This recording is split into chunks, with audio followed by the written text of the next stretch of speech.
Estudos mostram que os acidentes de trânsito são a segunda causa de morte prematura no Brasil. Segundo a Organização Mundial de Saúde, aproximadamente 1,5 milhão de pessoas morreram este ano em acidentes e mais de 50 milhões ficaram feridas, uma estatística registrada em países desenvolvidos. De acordo com os estudiosos, em 2020, os acidentes de trânsito serão o terceiro maior problema de saúde pública em escala mundial, uma realidade que não está tão distante de Tangará da Serra.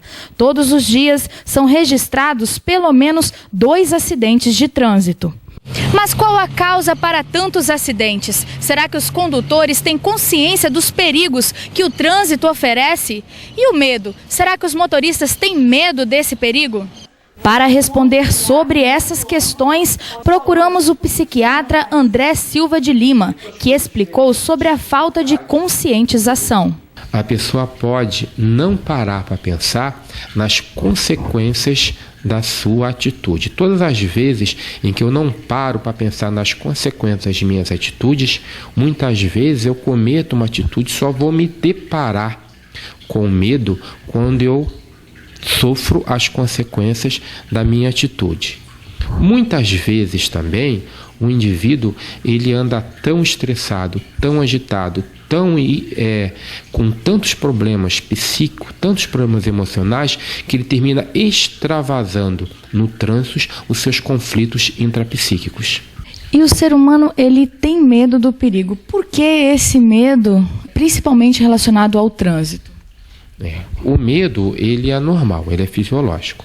Todas as vezes nós temos um medo exacerbado, um medo aumentado, exagerado, desproporcional ao evento, passa a ser um medo patológico. Então, o medo de acidente de trânsito, o medo de ser atropelado, faz parte do instinto de conservação. É normal o indivíduo ter. Agora, o excesso de medo ou a falta de medo passa a ser algo que necessita de investigação. Basta uma volta no centro de Tangará da Serra para flagrarmos várias imprudências. Motociclistas andam com a viseira do capacete aberta, calçados inapropriados. Motoristas sem o cinto de segurança. Será que os condutores conhecem as consequências dessas imprudências? O doutor André deixa um conselho aos condutores e uma reflexão sobre o valor da vida. Primeira coisa, nós devemos pensar sempre quais serão as consequências das minhas atitudes.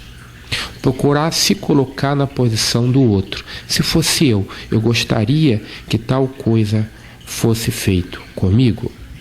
Segundo, será que eu não estou utilizando o veículo como uma fuga dos meus problemas? Por incrível que pareça, muitos acidentes de trânsito são contabilizados como acidente de trânsito, mas no fundo são tentativas de suicídio. Às vezes a pessoa está com uma depressão, está com um problema psiquiátrico e usa o volante como uma fuga dos seus problemas, gerando problemas para si e para o próximo. Em qualquer situação, vale muito a pena você relembrar aquilo que Sócrates nos falava 500 anos antes de Cristo. Conhece-te a ti mesmo. Parar para pensar o que eu estou fazendo. Quais são as consequências das minhas atitudes?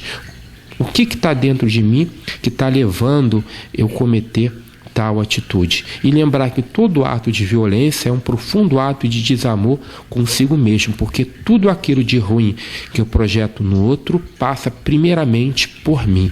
Então, se amar, se valorizar, querer bem para si mesmo, porque quando eu quero bem para mim, quando eu me amo, eu não dou nada de ruim para o próximo.